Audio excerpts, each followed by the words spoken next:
মার্কা আরো চলে আমার ভাই তোমার ভাই ভাই ভাইয়ের চরিত্র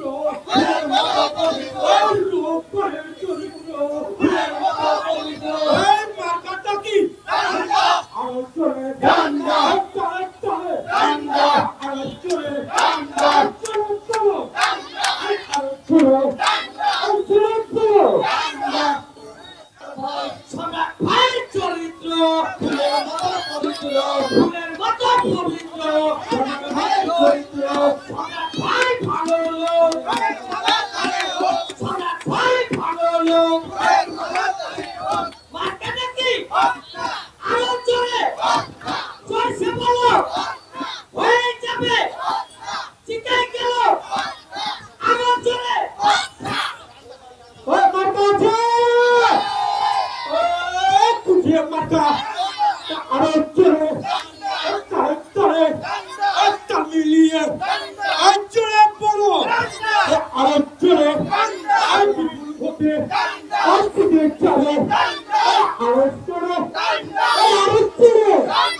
কে ওখানে কথা বলছে? ভাই শুনতে পাচ্ছেন? আমি গর্ত থেকে বলছি, দয়া করে আপনি উপরে চলুন ভাই।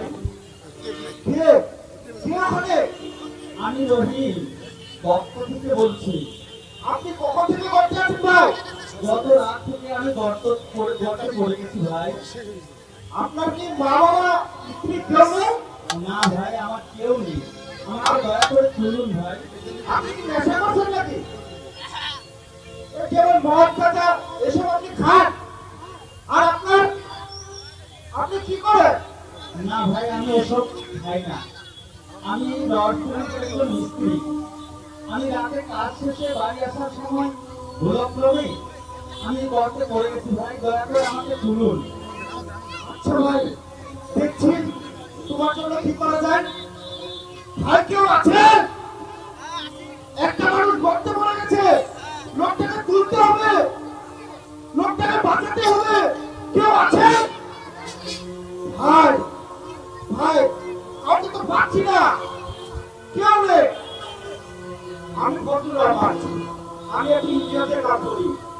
আমার কাজ হচ্ছে সমাজের অসংগঠিত তুলে ধরা, সেগুলো রিপোর্ট পেশ করা, সেগুলো জরিপের মাধ্যমে দেশের বাইরে পাঠানো। ওই যে একজন ভদ্রলোক দেখছি, দেখি সাহায্য পাওয়া যায় কিনা। তুমি থাকো ভাই, আমি দেখি। স্যার স্যার, একটা মানুষ গর্তে পড়ে গেছে, তাকে বাঁচান স্যার, তাকে তুলুন। গর্তে পড়েছে? জি স্যার। ওয়ান্ডারফুল। এরকম গর্তে পড়া মানুষদের আমি খুঁজছি। তা তিনি কখন গর্তে পড়েছে? কাল রাত থেকে স্যার, মনে হয় কাল রাত থেকে। আচ্ছা ঠিক আছে, আমি আপনার কিছু সময় নিব। কিছু নেন স্যার, 1 ঘন্টা, 2 ঘন্টা, 6 ঘন্টা, 1 দিন নেন স্যার, যত খুশি সময় নেন। মানুষটাকে গর্ত থেকে তুলুন স্যার। আচ্ছা ঠিক আছে, আপনি ধৈর্য ধরুন, আমি আপনাকে 3টি প্রশ্ন করব। বলুন স্যার। 3টি কেন স্যার? বলুন স্যার। আচ্ছা, তিনি কখন থেকে গর্তে পড়েছে? স্যার কেন পেছন করেন স্যার? একটা প্রশ্ন বারবার করেন। বললাম কেন রাত থেকে? প্লিজ প্লিজ, আপনি ধৈর্য ধরুন, আমি আর দুটি কথা বলবো। জি জি বলুন স্যার, বলুন। আচ্ছা, আপনি কাকে সমর্থন করেন? রাশিয়া না আমেরিকা? স্যার আপনি যাকে যখন গর্ত থেকে তুলতে পারবে আমি তাকেই সমর্থন করি স্যার। আচ্ছা আচ্ছা আচ্ছা ঠিক আছে। আচ্ছা, রোহিঙ্গা প্রবলেম সম্পর্কে আপনার কি মত? স্যার বললাম বললাম কিছু নাই স্যার। আর স্যার বললাম না, রোহিঙ্গা প্রবলেম, রোহিঙ্গা। আমি রোহিঙ্গা না স্যার, আমি গরিব মানুষ স্যার। এই বোতলটা খাই স্যার, আমি বোতলটা খাই, আমি রোহিঙ্গা না স্যার। আচ্ছা, আপনি কখন থেকে তার সাথে আছেন? কাল সকাল থেকে স্যার। আপনার মনে এত দুঃখ কষ্ট থাকার পরেও আপনি যে আমার প্রশ্নগুলোর উত্তর দিলেন, এজন্য আপনাকে ধন্যবাদ। ঠিক আছে ভাই, আসি তাহলে। ধন্যবাদ আপনাকে। স্যার এত টাকা দিচ্ছেন স্যার, মানুষটাকে বাঁচান স্যার, মানুষটাকে তুলুন। আরে বোকা, এটা আমার কাজ নয়। আমার কাজ হচ্ছে এসব গর্তে জরিপ করা, এসব গর্তে পড়ে যাওয়া মানুষদের পরিসংখ্যান তৈরি করা। এর জন্য আমাকে 2 বছর রাস্তায় রাস্তায় ঘুরতে হবে, তারপরে রিপোর্ট তৈরি করতে হবে। সেই রিপোর্ট আমার দেশের বাইরে পাঠাতে হবে। বিদেশ থেকে অনেক বড় বড় ফান্ড আসবে, সেই ফান্ড দিয়ে এসব গর্ত ভরাট হবে। আমাদের দেশের উন্নয়ন হবে আর আমাদের সংসার চলবে। ঠিক আছে ভাই, ধন্যবাদ ধন্যবাদ তোমাকে। ঠিক আছে স্যার।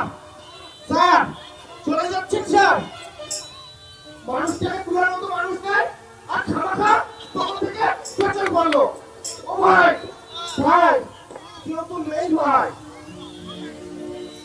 মেলা তো অনেক হলো ভাই, তুমি কিছু খাবো ভাই? আমি গরিব মানুষ ভাই, আমার কাছে তেমন কিছু নেই। আচ্ছা ভাই, দেখি আমি তোমার জন্য কি করা যায়, খাওয়ার ব্যবস্থা করছি ভাই। গর্তে পড়ে থাকা মানুষটিকে নিয়ে আলোচনা আলোচনা আর সমালোচনা, সমালোচনা আর বিতর্ক চলছে চলছে। এটি সরকারের নজরে আসছে। স্বরাষ্ট্র মন্ত্রণালয় গর্ত নিয়ে এটি সরকারের পক্ষ থেকে 3 সদস্যের শক্তিশালী তদন্ত কমিটি গঠন করেছে। কমিটিকে খুব অল্প সময়ের মধ্যে রিপোর্ট দিতে বলা হয়েছে। শুনেছ? তোমাকে নিয়ে কমিটি হয়েছে। হ্যাঁ ভাই, তোমাকে তোলার ব্যবস্থা হচ্ছে ভাই। আচ্ছা ভাই, দেখি আমি কি করা যায়। থাকো ভাই, আমি দেখি ভাই। আচ্ছা ভাই, থাকো। আচ্ছা বন্ধু, টেলিভিশনে একটা সংবাদ দেখলাম যে আমাদের এলাকায় নাকি একটা বড় গর্ত তৈরি হচ্ছে। গর্ত, তুমি এই বিষয়ে কোনো কিছু জানো? বন্ধু, নিয়ে তুই আপনার কতটা কি আছে? কতটা চলো দেখি আসি দোস্ত। বন্ধু, শীঘ্র ধরে আমাদের সাথে কাছে আমরা যেদিকে আসি ওইদিকেই চলে যাই। যা দরকার নেই বন্ধু। আরে দোস্ত, কি হলো? আমরা 3 বন্ধু আছি, এটা ভজলে হয়। চলো দেখে আসি। চলো বন্ধু। চলো, তোমরা যা ভালো মনে করো। বন্ধু, এই গর্তটা কি বন্ধু? বন্ধু, সাথে বন্ধু, কি বন্ধু? ওটা একটা মানুষ ঘুরে আছে। মানুষ? কই দেখি, দেখি। বন্ধু, আমাদের কি করতে বলি বন্ধু? ভাই, ভাই শুনছেন ভাই? ভাই, জি। আপনি জিন, ভূত, নাকি মানুষ? না ভাই, আমি কিছুই না ভাই, আমি একজন মানুষ। আমি রড সিমেন্টের কাজ করি ভাই। আমাকে গর্ত থেকে তুলুন ভাই, দয়া করে গর্ত থেকে আমাকে তুলুন। বাবা, আমি জিন বাবা। বাবা, বাবা, আমার কাছে তেমন কিছু নেই বাবা। আমার কাছে একটা গোলা আর একটা পানি আছে বাবা। এই যে, এটা খাট আর আমার জীবন সেটা লাগাই দেবে বাবা। বাবা, বাবা, বাবা, আমি সারা বছর বাবা। বাবা, বন্ধু ঘর করে আনে বাবা।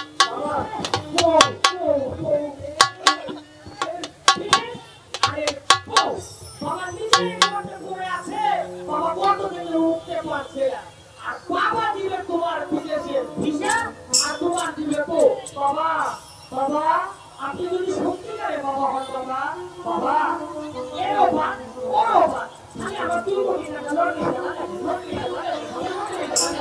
আপনাকে আমি প্রত্যেকদিন সকাল সন্ধ্যা আগুন বাতি জ্বালিয়ে যাবো বাবা, আগুন বাতি জ্বালিয়ে যাবো বাবা। তুই বাবা, বাবা, বাবা,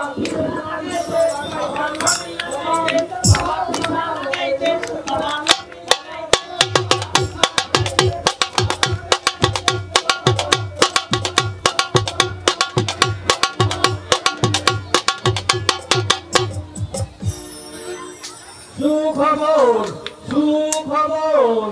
ঘটতে পড়া মানুষটির খবর সরকার বাহাদুরের নজরে এসেছে। সরকার অর্থমন্ত্রীকে তদন্ত কমিটি করার নির্দেশনা দিয়েছেন।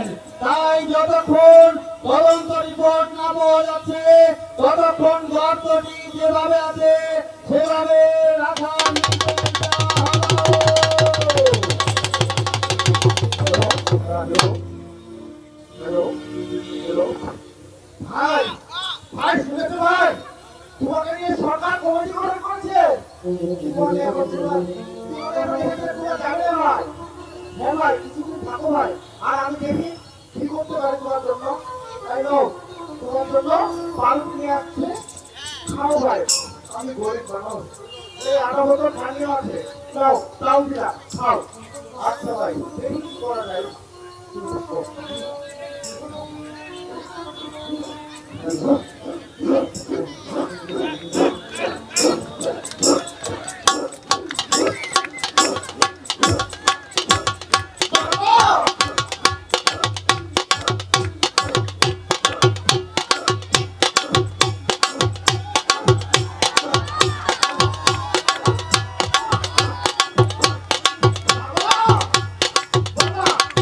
বাবা, ঘরতে একটা লোক পড়ে গেছে বাবা। তাকে তুমি তুলতে পারবে না বাবা?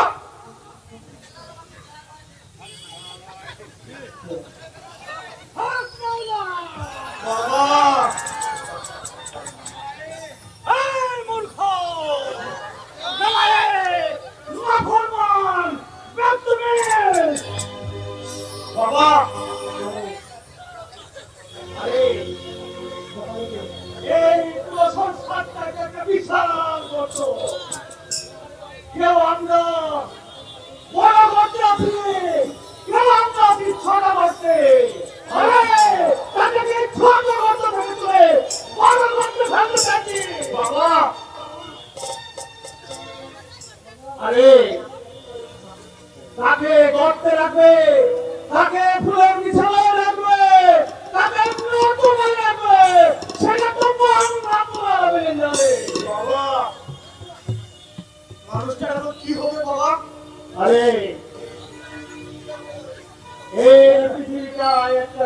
কাল পরিবর্তন ওই গর্তে যে আছে তাকে আল্লাহ করতে বলো। বাবা আপনার তো অনেক ক্ষমতা বাবা, আপনার ক্ষমতা নিয়ে আপনি তুলে দিন বাবা। হক মাওলা। আমি যাচ্ছি কেবলা আমার দরবারে, সেখানে না হয় একটু ফেরত করবো। তাই করুন বাবা। এর থেকে বেশি করে আমার কিছুই নেই আল্লাহ, কিছুই নয়। বাবা একটু দোয়া করে দেন বাবা, যেন রক্ত দিয়ে দিতে পারে বাবা। সেটা না হয় করে দিলাম বাবা ঠিক আছে। বাবা বাবা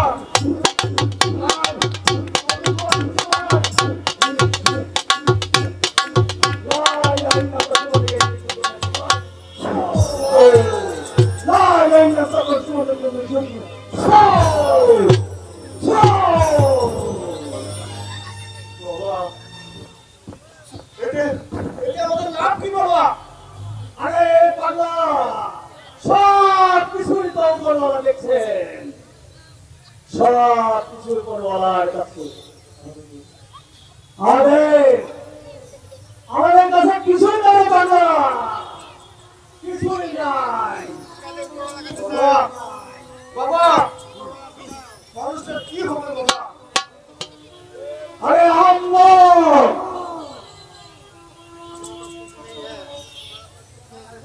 বাবা हमारे पास कुछ भी नहीं है। 36 साल रास्ता में था, मगर हम कुछ नहीं पाया, हम कुछ नहीं पाया। বাবা हक मौला। বাবা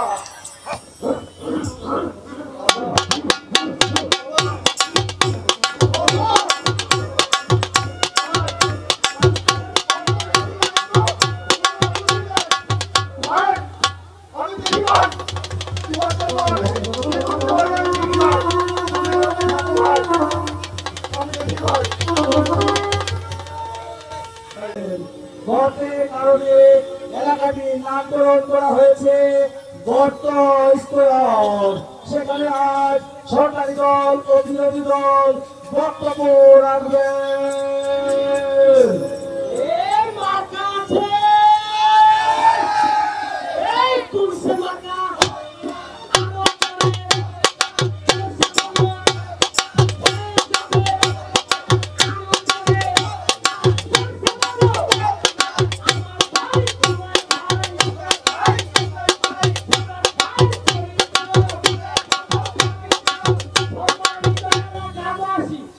আপনারা দীর্ঘক্ষণ যাবৎ অপেক্ষা করেছেন আমাদের এলাকার কৃতি সন্তান ও সাবেক মন্ত্রী জননেতা জনাব মোহাম্মদ সম্রাট ভাইয়ের বক্তব্য শোনার জন্য। তাই আমরা আর দেরি না করে সরাসরি ওনার কাছে চলে যাব ওনার মহামূল্যবান বক্তব্য শোনার জন্য। আমি প্রথমেই ধন্যবাদ ও কৃতজ্ঞতা জানাচ্ছি আমাকে এই মঞ্চে সমাবেশে বক্তব্য দেওয়ার সুযোগ করে দেওয়ার জন্য। আমি আজকে বিকেলে ঢাকায় ছিলাম, শুধু এই এলাকার আপামর জনতার কথা শুনে আমি এখানে ছুটে চলে এসেছি। সুপ্রিয় এলাকাবাসী, সামনে উপস্থিত বদনা সরকার সমর্থক ভাই ও বোনেরা, আমার সরকারি দলের নেতা কর্মী ভাই ও বোনেরা, মুসলমান ভাইদেরকে আমার সালাম আসসালামু আলাইকুম, হিন্দু ভাইদের প্রতি আমার আদব, অন্যান্য জাতীয় ধর্মের প্রতি আমার আন্তরিক শুভেচ্ছা ও ভালোবাসা জানাচ্ছি। ভাইরা আমার, আপনারা জানেন দীর্ঘদিন যাবৎ আমি আপনাদের সেবায় নিয়োজিত আছি। এলাকার রাস্তাঘাট থেকে শুরু করে সব কিছুর উন্নয়ন করেছি। ভাইরা আমার, তবু ওই বিরোধী দল, ওই বিরোধী শক্তির চোখে সব পড়ে না। তারা সব সময় ষড়যন্ত্র করে চলেছে। তারা কি করেছে?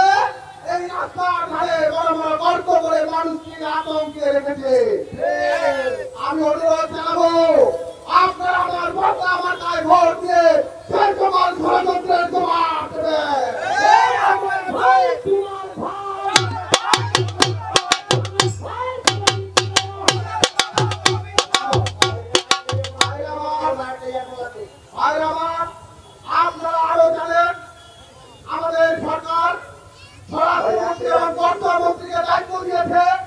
সব গর্তের ব্যাপারে তদন্ত কমিটি গঠন করার জন্য সে পর্যন্ত আমাদের ধৈর্য ধারণ করা লাগবে। ভাইরা আমার, তদন্ত রিপোর্ট হাতে পেয়ে গেলে এই গর্তের সাথে যারা জড়িত তাদেরকে প্রার্থনা শোনাতে হবে। ভাইরা আমার, আপনারা কষ্ট করে এখানে এসেছেন। আপনারা জানেন সরকার যেহেতু তদন্ত কমিটি গঠন করেছে সেহেতু আমাদের কিছু করার নেই। তবে আমি নির্বাচিত হয়ে গেলে আমি কথা দিচ্ছি, আমার সর্বপ্রথম কাজ থাকবে এই গর্ত থেকে মানুষকে তোলা।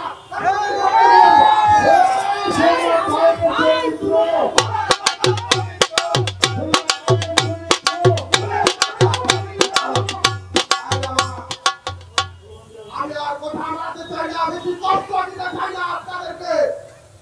আপনারা আমার ভোটটা আমার গায়ে ভোট দিলেন, আমাকে জয়যুক্ত করবেন, আমার হাতকে শক্তিশালী করবেন। করবেন কিনা ভাইয়া? ভাইরা আমার, জানেন ভোটটা এমন একটি মার্কা, এমন একটি জিনিস যেটি সকালে ঘুম থেকে উঠলে আপনার কাজে লাগবেই লাগবে। শুধু সকালেই নয়, রাতে ঘুমাতে যাওয়ার রাত পর্যন্ত আপনার কাজে লাগবে। ভাইরা আমার, অতএব আপনারা আমার ভোটটা আমার গায়ে ভোট দেন। আর ওই বিরোধী দলের মার্কা জানেন তো? ডান্ডা মার্কা। দেখলে কেমন সন্ত্রাসী করতে মনে হয়। তাদেরকে এলাকায় ঢুকতে দেবেন না। ভাইরা আমার, আমি ভোটটা আমার আগাম শুভেচ্ছা জানিয়ে কারে শেষ করছি। ধন্যবাদ সবাইকে, খোদা হাফেজ। ভোটটা জয় হোক। ভালো থাকবেন। আবার দেখা হবে, আবার কথা হবে ভাইরা। এই আমার ভাই, তোমার ভাই, আমার ভাই, ভাইয়ের মার্কা, বর্তমানটা দেখিয়া, বর্তমানটা যেখানে,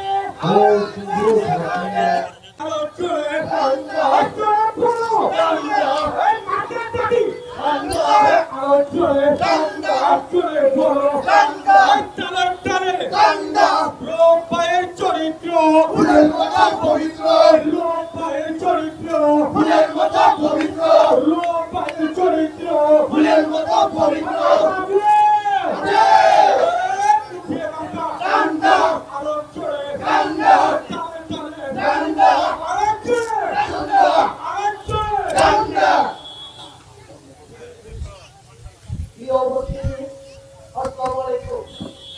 এবার আপনাদের সামনে বক্তব্য রাখবেন দীর্ঘদিনের কারাবন্দী এবং সরকারের নির্যাতিত দীর্ঘদিন মানুষের আস্থাবাদন গরিবের বন্ধু এই উন্নয়নের কান্ডারি দীর্ঘদিন ধরে কারাবরণ করেছিলেন। আপনাদের সকলের আস্থাবাদন প্রাণ প্রিয় নেতা, আমার আপনার নেতা, এলাকার জনপ্রিয় নেতা, দীর্ঘদিন ধরে এই এলাকায় কাজ করেছেন, রাস্তাঘাট উন্নয়ন করেছেন। তারপরও তাকে বিভিন্নভাবে নির্যাতিত করে আজকে বিভিন্নভাবে হামলা মামলা দিয়ে জেলে ফেরত করেছেন। সংগ্রামী জাতীয় বন্ধুগণ, এবার আপনাদের সামনে বক্তব্য রাখবেন সেই জেল কারাগারে বিভিন্ন দিন 365 দিন 36 বছরের মধ্যে কারাবরণ করেছেন আমার আপনার নেতা জনাব আব্দুর রহমান, আব্দুর রব ভাই, ডান্ডামার্কার পদপ্রার্থী। ফুলের মতো পবিত্র, ফুলের মতো পবিত্র, ফুলের মতো পবিত্র। সম্মানিত ভাই ও বোনেরা, আসসালামু আলাইকুম। হিন্দু ভাইদের প্রতি নমস্কার, অন্যান্য জাতির প্রতি আর গৌরবের শুভেচ্ছা। সম্মানিত ভাইরা, আজ আপনাদের সামনে আসতে পেরে আমার বুকটা ভরে গেছে। আমি অত্যন্ত দুঃখের সাথে জানতে চাই, আমার এলাকার মানুষ আজ ভালো নেই। বন্ধুগণ, সরকারের অপকর্ম আজ যেখানে সেখানে গর্ত খনন করে রেখেছে। এই গর্তে কয়েকদিন যাবৎ একটি মানুষ পড়ে আছে, কষ্টে জীবন যাপন করছে। এদিকে সরকারি লোকজন সরকারি প্রশাসন তদন্তের নামে এই মানুষটিকে কষ্ট দিচ্ছে বন্ধুরা। সামনে আর কদিন পরে নির্বাচন। আপনারা সবাই আমাকে ভোট দিবেন। আমার মার্কা ডান্ডা। ভগবান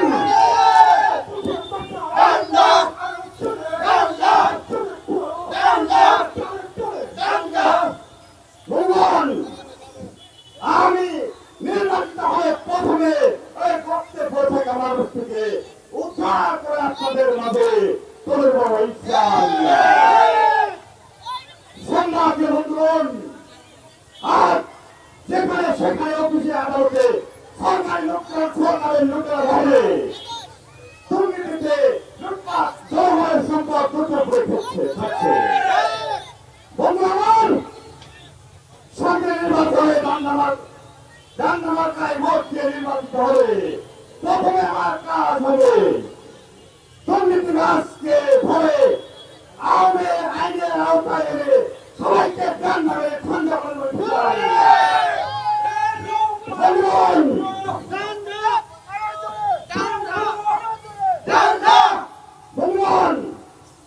আমি আপনাদের মাঝে উপস্থিত হয়েছি।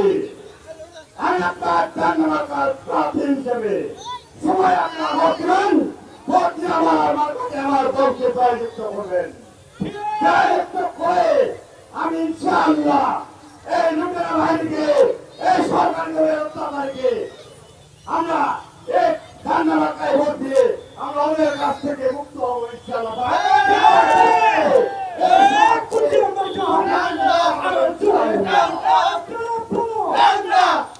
বন্ধুগণ, আপনারা অনেক কষ্ট করে এই শীতের মধ্যে বসে আছেন, অনেক কষ্ট করছেন। আর বেশি দিন সময় নাই, ওদের মেয়াদ ঘুরে এসেছে। ইনশাআল্লাহ নির্বাচিত হলে আমি আপনাদের মাঝে সুদিন ফিরে দেব, সুশাসন ফিরিয়ে দেব ইনশাআল্লাহ। বন্ধুগণ, আমার আরেকটি কথা বলতেছি, এই ভক্তে পড়ে থাকা মানুষটিকে উদ্ধার করে আপনাদের মাঝে তুলে দেব। সবাই আমার জন্য ভোট দিবেন, আমার ডান্ডামার্কায় ভোট দিবেন ইনশাআল্লাহ। আমার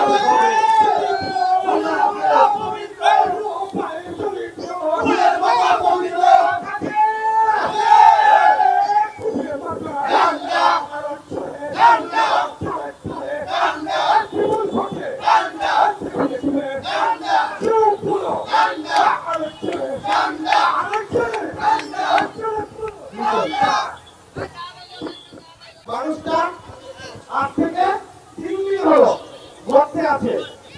মানুষটাকে তোলার মতো কোনো মানুষের নেই। আর আজকে বক্তব্য দিতে বিরোধী দল, সরকারি দল, আর এই মানুষটাকে তোলার মতো কোনো মানুষ নেই। ভাই, ও ভাই, শুনছো? তোমাকে নিয়ে দেশে বিদেশে আলোচনা হচ্ছে।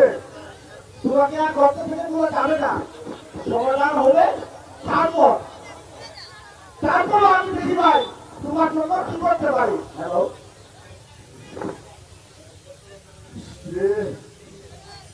কষ্টে আছে মানুষটা। ভাই, ও ভাই, ভাই, ভাই, ও ভাই, ভাই,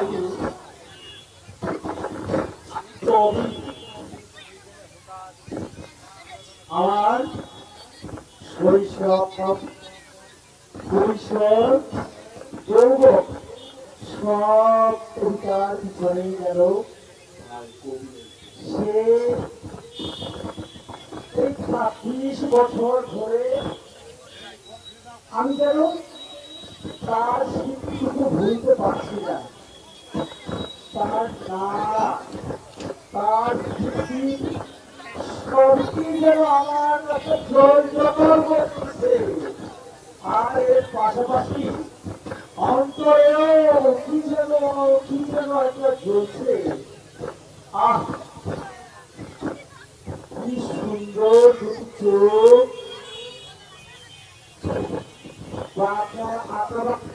চুল, তুলছে কানের বল ভাইজান লাইনটি সুন্দর না? কবি ভাইজান একটা মানুষ গর্তে পড়ে গেছে, তাকে তুমি তুলতে পারবে না ভাইজান? পারবো না মানে? আরে ওসব কাজ তো কবিদের নয়। ভাইজান কবিরা কবিতা রচনা করবে, সাহিত্য চর্চা করবে, এটি হচ্ছে কবিদের কাজ। গর্তে পড়ে থাকা মানুষটিকে তোলা তো কবিদের কাজ নয়। ভাইজান মানুষটার এখন কি হবে ভাইজান? আমি আর তোমরা সবাই যদি একই কাজ করি তাহলে সংসারে কবিরা কবিতা লিখবে কি হবে?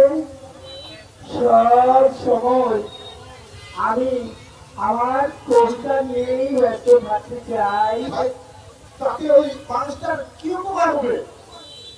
ঠিক আছে, আমাদের যে কবি সম্মেলন হবে, কবিতার আসর বসবে, সেখানে না হয় তার ব্যাপারে আমি আলোচনা করবো। আমিও কবিতা লিখে দেবো একটা, বাকি কবিরাও দু একটা কবিতা লিখে দেবে। তাতে তার নাম, যশ, খ্যাতি, তার যে এই দুর্ভোগ সব কিছু কবিতার বইয়ে একটি স্থান হয়ে যাবে। ভাইজান মানুষটা লাভ হবে? হ্যাঁ, তাই তো বলছি। আমি আর তোমরা সবাই যদি আমরা একই কাজ করি তাহলে তো সাহিত্য চর্চা আর হলো না। আমরা আর তোমরা যদি একই কাজ করি তাহলে কি কবিতা লেখার কোনো সুযোগ আমাদের হবে? আমরা বরং একটি কাজ করি। ভাইজান তোমরা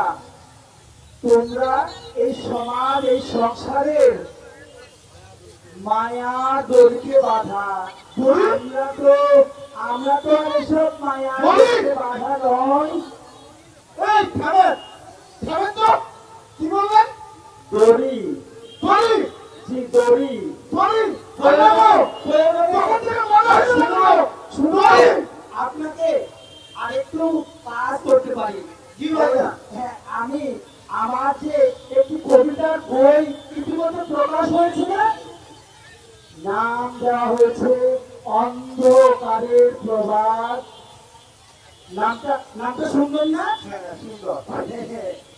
এই অন্ধকারের প্রভাত একটি বই তোমাকে দেই, তুমি পড়বা, আর গর্তে থাকা মানুষকেও একটি বই দিয়ে দাও, গর্তে বসে বসে পড়ুক। ভাইজান এগুলা দিয়ে আমাদের লাভ কি হবে? বললাম তো, তোমরা আর আমরা যদি একই কাজ করি তাহলে কি হবে? তোমরা সংসারে এই জীবনে মায়ার দড়িতে বাঁধা, আমরা কিন্তু না। আমার দড়ি দড়ি আল্লাহ দড়ি এইটা আপনার মনে আছে?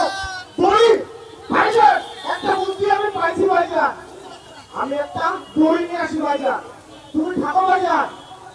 দড়ি নিয়ে আসি ভাইজান, তুমি থাকো। দড়ি দাও একটা, দড়ি। ইস, বইটা আমার ফেলে দিয়ে গেল। এজন্য তো বলি, এই সমাজ সংসারে ভালো কবিতা কেউ রচনা করে না। এজন্য ভালো কবিতার জন্ম হয় না, ভালো বইও প্রকাশিত হয় না। আমরা যুগে যুগে অবহেলিত। যাক, সংসার এই সমাজ গুল্লায় যাক, আমরা আমাদের নিয়ে থাকি, আমাদের নিয়ে আমরা থাকি। এই দড়ি ভাইজান, এই নাও দড়ি নিয়ে আসি, শক্ত করে ধরো ভাইজান। এই নাও শক্ত করে ধরো ভাইজান। ভাই গ্রামবাসী আসেন, মানুষটাকে তুলতে হবে ভাইজান, শক্ত করে ধরবা।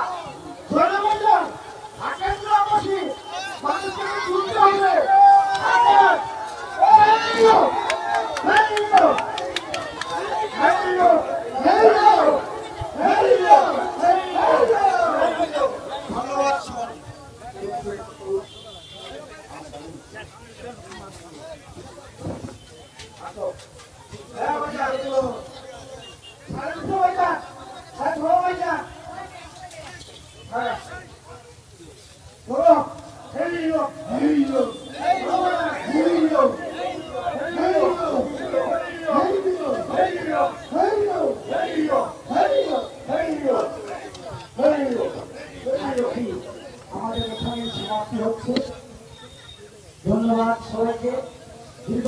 আমাদের নাটকটি দেখার জন্য। ধন্যবাদ, ধন্যবাদ তাদের নিবাসীকে, ধন্যবাদ টাইগার নাট্যগোষ্ঠী। বাঙালি টাইগার নাট্যগোষ্ঠীর আয়োজনে এই উপহার বিজয় দিবস উপলক্ষে আপনাদের কেমন লেগেছে আপনারা জানাবেন। আর পুরো নাটকটি উপভোগ করতে পারবেন ভার্চুয়ালি, ইউটিউবে আজকের বাড়ি নাকি অথবা ফেসবুকে আজকের বাড়ি নাকি দুটোতেই ভার্চুয়ালি উপভোগ করতে পারবেন। যারা মিস করেছেন তারা অবশ্যই করে ভার্চুয়ালি দেখবেন। আবার ধন্যবাদ।